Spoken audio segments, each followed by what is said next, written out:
नमस्कार, मैं अमित त्यागी, शुभ 24 रफ्तार मीडिया पे जो अब सैटेलाइट पर है। आज हमारा एक प्रोग्राम जो है जिसमें हम लोग स्वास्थ्य के बारे में और खासकर अलग अलग जो डॉक्टर्स हैं उनके बारे में हम लोग बात करते आए हैं। दिल्ली से इसकी शुरुआत हुई और आज जयपुर वैशाली नगर में अमर जैन हॉस्पिटल से मिस्टर विपुल अग्रवाल जो MBBS MD हैं, जनरल फिजिशियन हैं। डॉक्टर साहब, पहले तो नमस्कार आपका समय देने के लिए। पहले तो मैं जानना चाहूँगा डॉक्टर साहब कि ये प्रोफेशनल जो डॉक्टर आप हैं, डॉक्टर भगवान माने जाते हैं, और आप इस प्रोफेशन में आना आपका कैसे हुआ?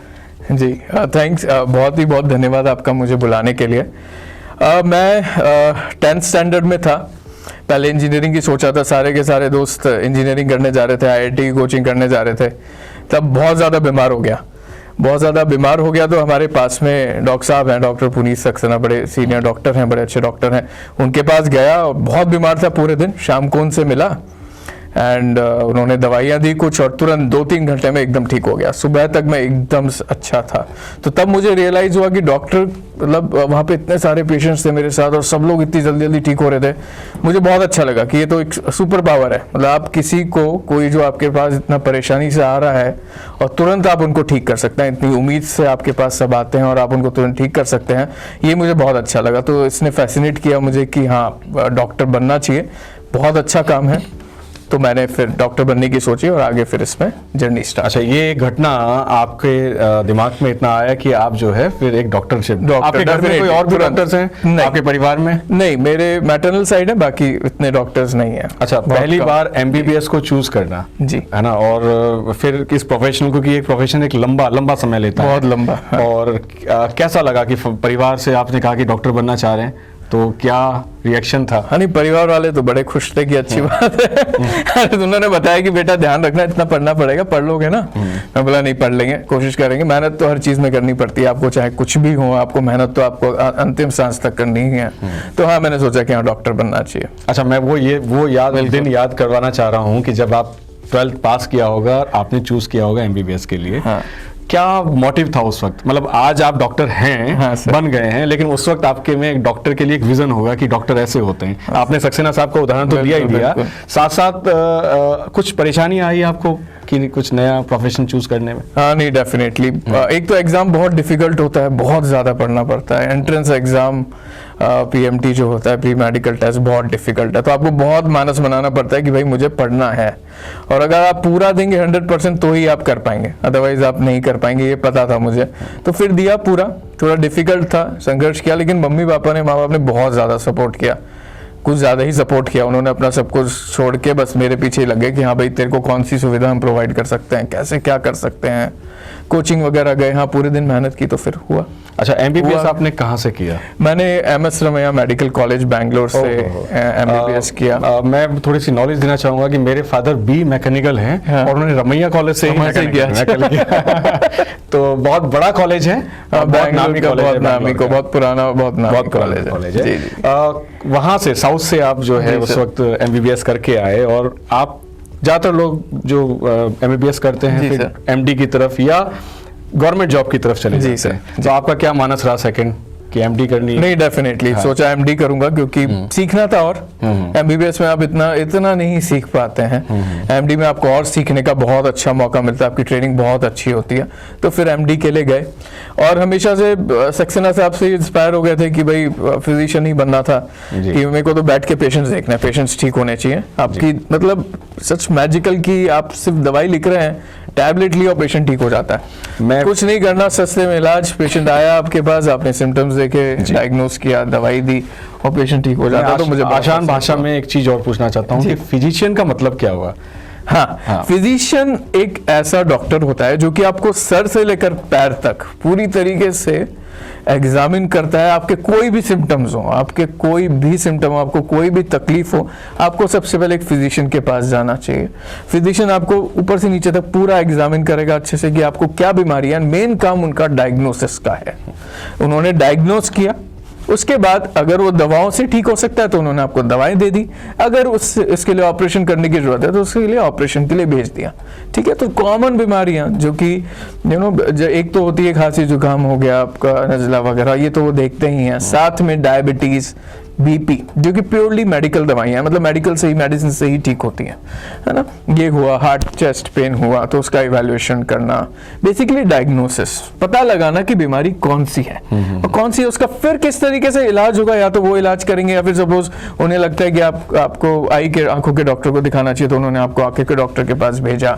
सर्जरी की जरूरत है तो आपको उन्होंने सर्जन के पास भेजा, इस तरीके से। तो मेजर जो बीमारियां वो देखते हैं आज के सिनेरियो में देखूं तो बीपी, डायबिटीज, अस्थमा, माइग्रेन, किसी भी तरह का बुखार, वजन कम होना, वजन बढ़ना, थायराइड, एलर्जीज, इस तरह की सारी बीमारियां। अगर हम इस बात को समझ पाए हैं तो इसको सिंपल सी एक चीजें होंगी कि पहली बार एनालाइज करना कि आपको बीमारी कहाँ है, क्या है और किस तरफ रेफर करना है। Yes. अगर वो प्राइमरी स्टेज पे ही दवाइयां देने से ठीक हो जाती हैं तो फिजिशियन उस काम को कर लेता है, नहीं तो वो रेफर कर देता है जैसे कान के लिए या नाक के लिए या हार्ट के लिए, अगर ऑपरेशन की जरूरत पड़ती है। तो यानी कि सबसे पहले आपको फिजिशियन के पास जाना चाहिए और वहां एनालाइज करना चाहिए आपका बॉडी में क्या प्रॉब्लम्स हैं, और वो जो डॉक्टर्स जो है आपको जो परामर्श देते हैं उसके अनुसार काम करना चाहिए। डॉक्टर साहब, एक बड़ी बहुत समस्या आ रही है कि हम जैसे जैसे एजुकेटेड हो गए हैं जी, हम यूट्यूब पे सर्च करने लगे हैं और हम डॉक्टर्स को नेग्लेक्ट करने लगे हैं। कहीं ना कहीं ऐसा लगता है कि हम खुद ही डॉक्टर हैं और छोटी मोटी बीमारियों को तो हम खुद ही अपने आप ठीक कर लेंगे। और इसकी वजह से, जैसे अभी थोड़ी देर पहले हमारी और आपकी चर्चा भी हो रही थी कि बहुत से लोग अपना जीवन भी खो देते हैं। तो आपको इस बारे में क्या आप कहना चाहेंगे दर्शकों को? मतलब लास्ट 1 साल में अगर आप न्यूज पढ़ें तो लोगों ने डिलीवरी तक यूट्यूब देख के घर पे करवा लिया जी। डिलीवरी, बच्चे की डिलीवरी तक हुई है जिसमें माँ की अनफॉर्चुनेटली दुर्भाग्यवश मौत भी हुई है। काफी न्यूज इस तरह की आई। तो यूट्यूब पे बिल्कुल खुद से डॉक्टर ना बने, क्योंकि आधी अधूरी नॉलेज जो है वो सबसे खतरनाक होती है। तो आप खुद से डॉक्टर ना बने। आपको कोई भी तकलीफ होती है, आप आसपास के किसी भी डॉक्टर से, जो भी आपके फैमिली के एक डॉक्टर होते ही हैं यूजुअली, उनसे संपर्क करें, उनसे डिस्कस करें। जरूरी नहीं आपको दवाई लेनी है, नहीं लेनी है, क्या करना है वो बात की बात है, लेकिन एक बार मिलें, उनसे सलाह मशवरा करें कि मुझे ऐसी तकलीफ हो रही है, मुझे क्या करनी चाहिए। कभी भी यूट्यूब पे या गूगल करके उससे आप एक आइडिया ले सकते हैं, लेकिन डेफिनेटली जो फाइनल एडवाइस होती है वो आपको डॉक्टर के पास जाके ही मिलेगी। देखिए, डॉक्टर साहब ने तो बहुत अच्छी बात करी, साथ साथ शुभ 24 रफ्तार मीडिया भी ये कहता है कि छोटी मोटी बीमारियों के लिए खुद डॉक्टर ना बने। हमें नॉलेज है, हम जानते हैं, हम समझदार हैं, लेकिन स्पेशलाइजेशन हमेशा जो है वो डॉक्टर के हाथ में ही होता है।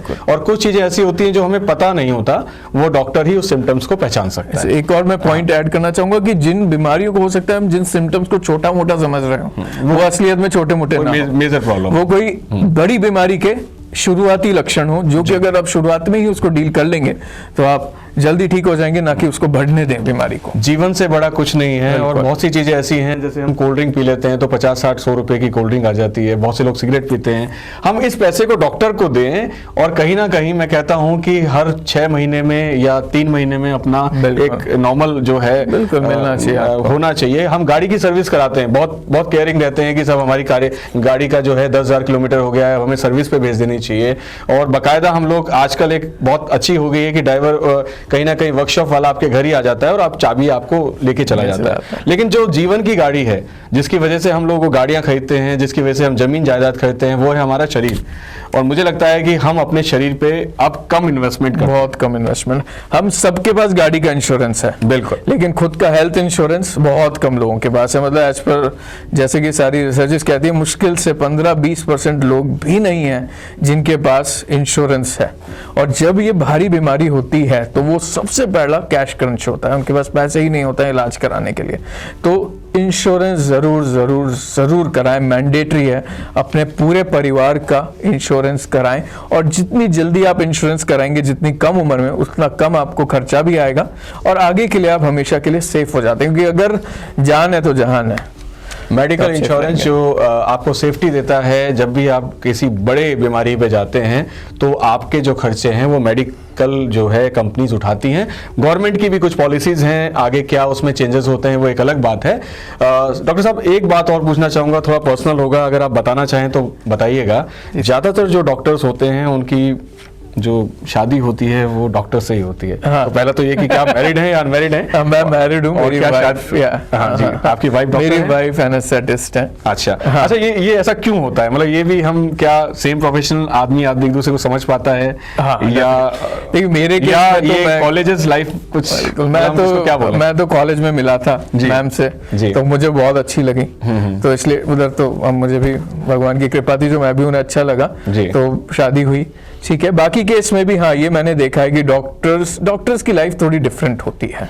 कभी भी आपको इमरजेंसी आ सकती है, एंड जी। कई बार आपको बहुत, मैं मुश्किल से कितनी शादी अटेंड कर पाता हूँ, कितने फंक्शंस अटेंड कर पाता हूँ, कितनी बार अपनी फैमिली को बाहर ले जा पाता हूँ, तो वो वाइफ है तो डॉक्टर है तो वो समझ पाती है। अच्छा, ये जो रात को भी जो, भागना जो, पड़ता जो है। आप अभी ये कर रहे हैं, क्या इसमें कास्ट भी देखी जाती है या डॉक्टर ही देखा जाता है? नहीं नहीं, हाँ। मैंने देखा है कि कास्ट लोग इस लेवल पे आके सोचते नहीं है। ठीक है, नहीं सेम प्रोफेशनल, सेम उनकी मानसिकता वाले व्यक्ति मिल जाएं तो वो बहुत है। अच्छा डॉक्टर साहब, इस बड़े आपने बहुत लंबा समय तक अभी तक जो है अपनी इस प्रोफेशन को दिया है, कोई ऐसा इंसिडेंट आपको ध्यान आता हो जो आपको रुला दे या आपको झकझोर दे कि काश मैं इसको बचा सकता था, या ये मेरी बात मान लेते तो ये हो जाता, ऐसा कोई इंसिडेंट आपके? जो सबसे दुखद समय मेरे पूरे करियर का रहा वो रहा कोविड के सेकेंड वेव का। जी। मैं मैंगलोर में था और रेनपे मेडिकल कॉलेज बहुत बड़ा वहाँ का मेडिकल कॉलेज है, वहाँ के 80 बेडेड आईसीयू को मैं संभालता था, एंड तब बहुत बुरा समय देखा। वो ऐसा बुरा समय देखा जबकि एक ही फैमिली के 4 लोग एक साथ एक्सपायर हो जाते थे सेम दिन।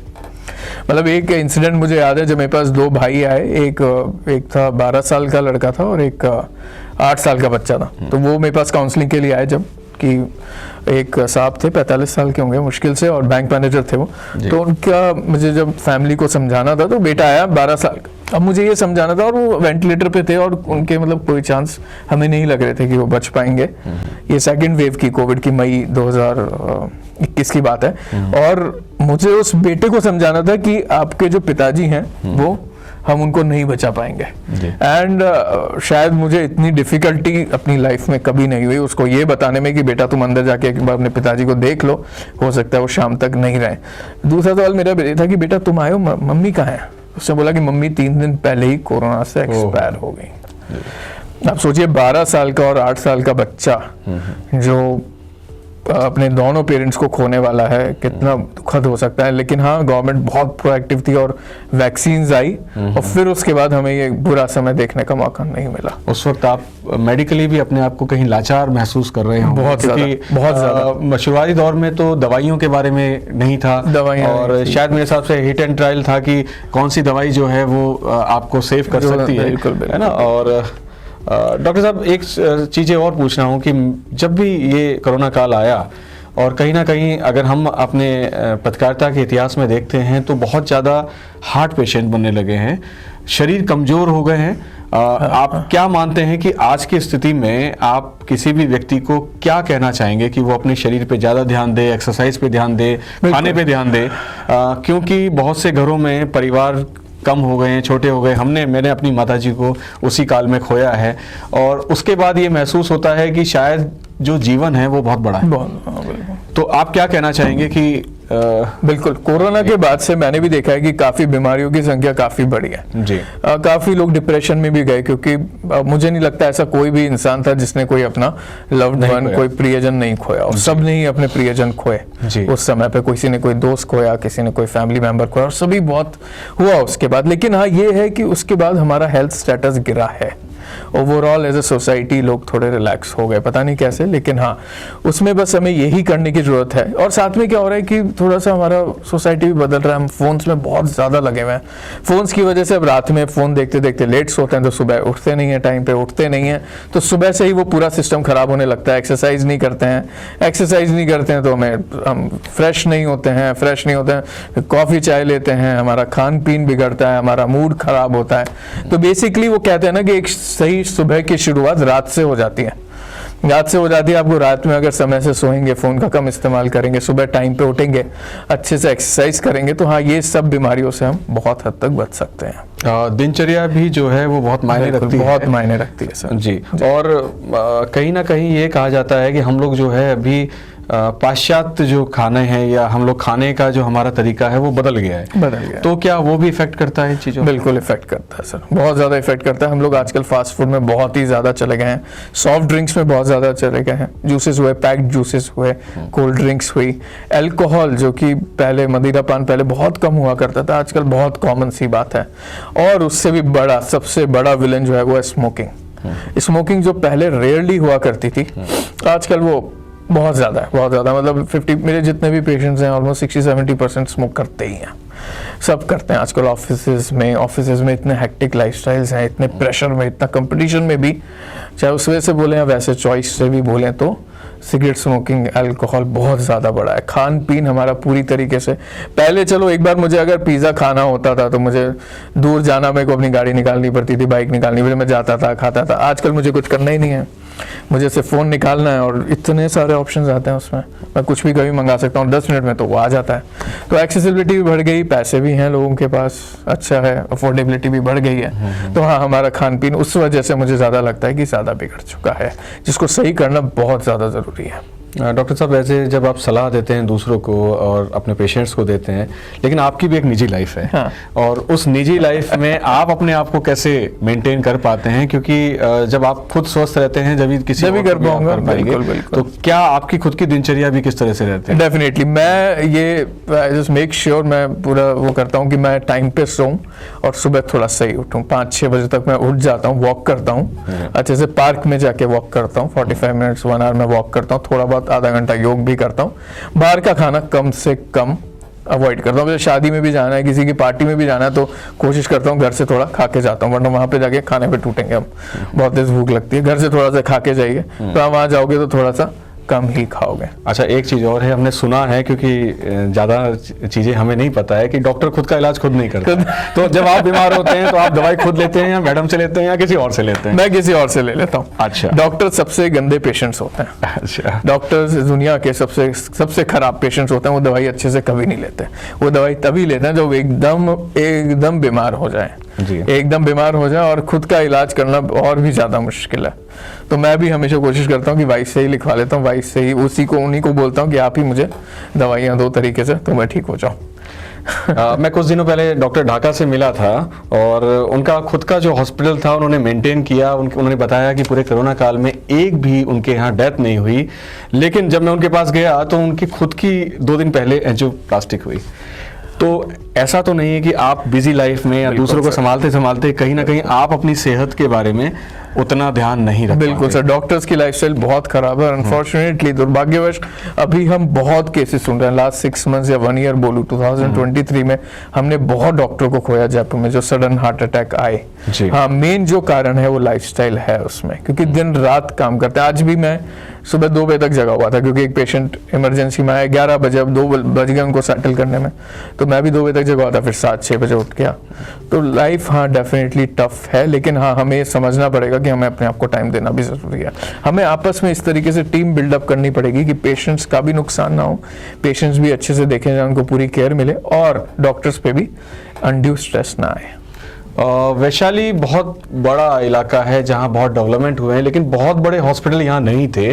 फिलहाल अमर जैन हॉस्पिटल जो है पिछले 1 या 2 सालों से यहां काम करना शुरू हुआ है, और अभी अपनी फुल जो उनकी कैपेसिटी है उसके अनुसार काम करना शुरू हो गया है। डॉक्टर साहब, मैं इस हॉस्पिटल के बारे में भी जानना चाहूँगा आपसे कि अमर जैन हॉस्पिटल अब जो है वैशाली को किस तरह से सर्व कर रहा है? बिल्कुल। सो अमर जैन हॉस्पिटल अभी अपने फुल उस मोड में आ गया है, पूरे तरीके से काम कर रहा है। ये एक 150 बेडेड हॉस्पिटल है, highly class fully equipped hospital है। इसमें सारी लेटेस्ट टेक्नोलॉजी अवेलेबल है। 54 बेडेड आईसीयू है, जो कि इंडिया का मैं कहूँ तो सर्वश्रेष्ठ आईसीयूज में से है। हमारे पास सारी लेटेस्ट टेक्नोलॉजी है, सारी फैसिलिटीज़ हैं, हाईली ट्रेंड स्टाफ, यहाँ के सारे स्टाफ, चाहे वो डॉक्टर्स हों, चाहे नर्सिंग स्टाफ हों, जूनियर डॉक्टर्स हो, बहुत हाईली ट्रेंड हैं। क्वालिटी कंट्रोल पे बहुत ज़्यादा फोकस है हमारा, पूरी टीम है अलग से क्वालिटी कंट्रोल के लिए, चाहे वो नर्सिंग में देखी जाए, चाहे वो हाउसकीपिंग में देखी जाए, चाहे वो बायोमेडिकल इंजीनियरिंग जो डिवाइसेस हैं, लैब्स हैं, उस सब में देखी जाए, तो बहुत ही हाई क्वालिटी से सब कुछ मैनेज किया जा रहा है, बहुत ही इथिकल तरीके से, बहुत ही पेशेंट सेंट्रिक है। बेसिकली हॉस्पिटल का जो पूरा फोकस है वो पेशेंट सेंट्रिक है। तो एक संस्थान है, एक ट्रस्ट की तरह, और बेसिकली हॉस्पिटल का मोटो है कि ट्रस्ट बनाया जाए, पेशेंट्स का हॉस्पिटल्स के साथ एक रिलेशन, एक विश्वास, एक रिलेशन बने, एक लॉन्ग टर्म रिलेशन बने। वो हॉस्पिटल आए तो अपने आप को मतलब परेशान महसूस ना करें, उनकी हर समस्या का वहाँ पे निदान होना चाहिए, चाहे वो हेल्थ रिलेटेड हो, चाहे मनी रिलेटेड, अफोर्डेबिलिटी रिलेटेड, तो सब कुछ एक तरीके से होना चाहिए। 24 आवर इमरजेंसी है जहाँ पे हमेशा 5 स्टाफ रहते हैं, 2 जूनियर डॉक्टर्स रहते हैं, फुल इक्विप टीम 24/7 पूरी तरीके से अलर्ट रहती है। कोई भी किसी भी तरह की समस्या आती है, चाहे वो हल्के फुल्के बुखार से लेकर हार्ट अटैक तक, स्ट्रोक तक, ब्रेन हैमरेज तक हो, हम पूरी तरीके से उसको मैनेज करने के लिए इक्विप्ड है। हमारे पास सारे डॉक्टर्स अवेलेबल हैं, सारे स्टाफ जो हैं हर पर्टिकुलर चीज़ में ट्रेंड है, चाहे वो बच्चों में हो, चाहे वो कैंसर ट्रीटमेंट में हो, हर चीज़ में हम पूरी तरीके से इक्विप्ड हैं। वैशाली नगर शुरू से एक पॉश कॉलोनी रही है, वैशाली, चित्रकूट, हनुमान नगर, लेकिन यहाँ पे एक अच्छे हॉस्पिटल की कमी शुरुआती दौर से रही है। अगर हम देखते हैं तो सेंटर जयपुर या जगतपुरा या मालवीय नगर, उधर की तरफ बहुत बड़े बड़े हॉस्पिटल हैं, और वैशाली का ये मुझे लगता है सबसे बड़ा हॉस्पिटल, सबसे बड़ा हॉस्पिटल है, सबसे हाईली इक्विप्ड हॉस्पिटल है। Very nice. वैशाली की जो डिस्पेंसरी है या नर्सरी सर्किल है उसके पास में है, और आप लोग भी, क्योंकि वैशाली वालों को बहुत दूर जाने की आदत है, उन्हें अपने नियरेस्ट चीज के बारे में पता भी नहीं है, तो अगर कोई भी उन्हें कोई समस्या आती है तो एक बार हॉस्पिटल पे जरूर विजिट करें ताकि उन्हें उस हॉस्पिटल को की सुविधाओं को देखने का मौका मिले। और जरूर डॉक्टर साहब वहां मिलेंगे। डॉक्टर साहब, एक चीज और मैं जानना चाह रहा हूं कि लाइफस्टाइल के बारे में आपने बात करी, उसके अलावा नॉर्मल जो सीजन है, आज खांसी, जुकाम, बुखार या वायरसेस बहुत जल्दी आ रहे हैं, बिल्कुल, तो क्या किस दिनचर्या को फॉलो करना चाहिए और क्या हमें खान पीन में ध्यान रखना चाहिए? पहली चीज, दिनचर्या का सबसे इंपॉर्टेंट पार्ट होता है स्लीप, नींद प्रॉपर लें, सही समय पे लें, सही टाइम पे 10 बजे सोएं और सुबह 5-6 बजे उठें। वॉक करें, एक्सरसाइज करें, अपने आप को, अपने शरीर को आधे घंटे से लेकर 1 घंटे तक का समय दें। प्रॉपर खान पीन रखें, अपना जो अपन हमेशा से सुनते आए हैं, फ्रूट्स खाएं, सब्जियां ज़्यादा लें, और तरीके से नॉर्मल फास्ट फूड कम से कम लें। तीसरी चीज़, अगर आपको लगता है कि कोई भी आपके साथ हैं, कोई जिनको इन्फेक्शन हो रहा है, तो उनको समझाएं कि आप मास्क का प्रयोग करें, आप खुद भी मास्क पहने, ताकि हल्के फुल्के जो सर्दी जुकाम है उससे आप बचे रहें। और चौथी चीज़ हम ये कर सकते हैं कि वैक्सीन जो आती हैं, फ्लू की वैक्सीन आती हैं जो कि साल में 1 बार लगती है, वो ज़रूर लगवाएं। उससे आपके ये जो नॉर्मल वायरल्स हैं उनसे आप बहुत 90% तक आप बचे रहेंगे। तो अगर ये चीज़ फॉलो करते हैं तो आपकी इम्यूनिटी भी बढ़ेगी। अगर आप वॉक करते हैं, एक्सरसाइज करते हैं, टाइम पे खाना खाते हैं, टाइम पे सोते हैं, अच्छा खाना खाते हैं, तो आपकी उससे इम्यूनिटी बढ़ेगी, तो आप फाइट करने की क्षमता बढ़ेगी। योग प्राणायाम करें, जिनको भी नजला रहता है, जुकाम रहती है, योग प्राणायाम बहुत अच्छे हैं उसके लिए, आपकी इम्यूनिटी बढ़ाने के लिए भी और उनसे बचने के लिए भी। और दूसरा, वैक्सीन करके रखेंगे तो आपको बहुत फायदा होगा। डॉक्टर साहब, 2 तरह के आपके पास आते होंगे, बच्चे बहुत आते होंगे जी, और उन्हें समझाना बड़ा टफ रहता है कि क्या देना है और क्या नहीं देना है, या क्या दिनचर्या कर रही हैं। बच्चे आजकल फास्ट फूड की तरफ भी ज्यादा प्रभावित हैं, तो कहीं आप ऐसे कोई कैंप्स या कोई ऐसी चीजें भी लगाते हैं अमर जैन हॉस्पिटल की तरफ से कि जहां आप लोग को एजुकेटेड कर सकें कि उन्हें किस तरह का लाइफस्टाइल देना चाहिए? क्या अमर जैन हॉस्पिटल इस तरह का कोई कैंप या कोई और चीजें भी लगाता है? बिल्कुल, हम बहुत कैंप्स लगाते हैं, ऑलमोस्ट लाइक हर दूसरे तीसरे दिन में हमारे कैंप्स लगते हैं। हमारे पार्क्स में कैंप्स लगते हैं जहाँ पे हम एजुकेट करते हैं कि किस तरीके से आप अपनी लाइफस्टाइल मैनेज कर सकते हैं। फिर हम FM रेडियो पे भी हम लोग प्रचार करते हैं, हम बताते हैं कि किस तरीके से आप अपने लाइफस्टाइल को, अभी जैसे कुछ दिन पहले हमने डायबिटीज पे किया था काफी FM पे, कि किस तरीके से हम डायबिटीज से बच सकते हैं, और अगर हमें डायबिटीज भी है तो किस तरीके से उसको मैनेज कर सकते हैं। दूसरा, सबसे अच्छा कांटेक्ट पॉइंट इसके लिए होता है जब पेशेंट आपके पास होता है। तो इंस्टेड कि आपके पास जो पेशेंट, सपोज फादर आए हैं और उनके साथ एक बच्चा भी आया है, वाइफ भी आई है, तो सिर्फ फादर को आपने ट्रीट किया, उससे अच्छा है कि आप वहाँ पे बैठे बच्चे और उनकी जो वाइफ है उनको भी थोड़ा सा काउंसिल करें, उनको भी थोड़ा गाइड करें कि लाइफस्टाइल आपको कैसे मैनेज करना है। क्योंकि अगर लाइफस्टाइल अच्छा है तो आप बहुत सारी बीमारियां तो आप वैसे ही ठीक कर लेंगे। Prevention is always better than cure. और जब आप बच्चों को हाँ सर डिफिकल्ट होता है समझाना, लेकिन बच्चे समझते बड़ी अच्छे से, बच्चे समझ जाते हैं, बच्चों को बहुत आसानी से समझ आ जाता है कि मैं अच्छा खाऊंगा तो मैं स्ट्रांग बनूंगा और नहीं खाऊंगा तो मैं वीक बनूंगा, मेरे को बार बार बीमार पड़ूंगा। बच्चों को बीमार पड़ना बिल्कुल अच्छा नहीं लगता, बच्चे बीमार पड़ना बिल्कुल पसंद नहीं करते। उनके दोस्तों से स्कूल नहीं जा पाते, दोस्तों से नहीं मिल पाते, खेल कूद नहीं पाते, खा पी नहीं पाते, तो उनको बीमार होना बिल्कुल अच्छा नहीं लगता। लेकिन अगर उनको ढंग से समझाया जाए तो बच्चे बहुत अच्छा फॉलो करते हैं और अपने पेरेंट्स को भी फॉलो करवाते हैं। फिर वो आज जो है डॉक्टर साहब आपके बारे में जाना, आपकी एजुकेशन के बारे में जाना, आपके हॉस्पिटल के बारे में जाना, आने वाले समय में हम लोग जो आपसे अलग अलग बीमारियों के बारे में भी चर्चा करेंगे। एक क्वेश्चन जो मेरे दिमाग में अभी अभी आया और मैं ये क्वेश्चन पूछ के इतिश्री करूंगा इस चीज़ों के लिए।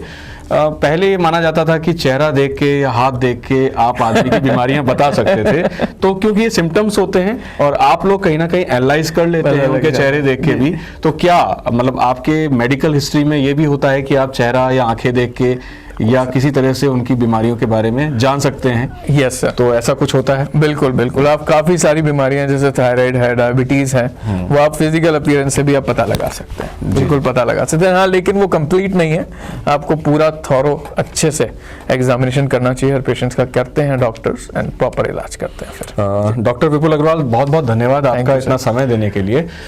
मैं दर्शकों से ये कहना चाहूँगा कि सबसे पहले लोग बाग डॉक्टर्स की सुनना शुरू करें। डॉक्टर्स को हम लोग इस वजह से नहीं, पहले एक घर में एक फैमिली डॉक्टर हुआ करता था और वो उनको राय देता था कि उन्हें करना क्या है, रहना क्या है, या बीमारी के वक्त उसका नाम सबसे पहले ध्यान आता था कि हम सीधा कांटेक्ट उनसे करेंगे। तो पहला तो एक ये है कि आप कहीं ना कहीं अपने डॉक्टर पे विश्वास रखें, इन्वेस्ट करें, क्योंकि हम अपनी गाड़ियों पे जितना इन्वेस्टमेंट करते हैं, हम उसकी सर्विस कराने के लिए भी 500 रुपये खर्च करने से नहीं चूकते हैं, लेकिन हम डॉक्टर्स के पास कहीं ना कहीं जाते हुए इस वजह से भी चूकते हैं कि हमें लगता है कि हमारा पैसा जो है वो मेडिकल वाले के पास चला जाए और हम सीधी दवाई वहां से ले लें। दूसरा मुद्दा एक और आता है कि वैशाली नगर में अमर जैन हॉस्पिटल खुला है, आप उसमें जाएं, आप उससे परखें कि वहां की सुविधाएं किस तरह की हैं, और क्योंकि वहां पे हाईली क्वालिफाइड जो डॉक्टर्स हैं और स्टाफ वहां पे रखे गए हैं, आपको दूर जाने की जरूरत नहीं है। अपने बगल के हॉस्पिटल में जाएं, देखें और एनालाइज करें कि क्या वैशाली नगर को एक अच्छा हॉस्पिटल मिला है, और साथ साथ अपना रेगुलर चेकअप भी कराते रहें। डॉक्टर विपुल अग्रवाल से हम अगली बार मिलेंगे किसी एक बीमारी, किसी पर्टिकुलर बीमारी के बारे में जानने के लिए और उसके बारे में ये चीजें देखने के लिए कि हम उसकी किस तरह से उससे बच सकते हैं और क्या उसका दवाई हो सकता है। लेकिन सबसे पहला डॉक्टर साहब ने एक बात कही है कि आपको अपनी दिनचर्या और अपने खान पान में सबसे पहले इंप्रूव करना पड़ेगा, और वो कहना तो है कि आप एक सेब खाएं और डॉक्टर से दूर रहें, लेकिन ऐसा नहीं है कि डॉक्टर से दूर रहें, आप डॉक्टर के पास भी जाएं, क्योंकि कहीं ना कहीं आपको जब अपनी गाड़ी ठीक करानी पड़ती है तो आप मैकेनिक्स के पास जाना पड़ता है, और कहीं ना कहीं जब आपको अपने आप पे स्वस्थ रखना है तो डॉक्टर की सलाह जरूर माने। धन्यवाद आपका।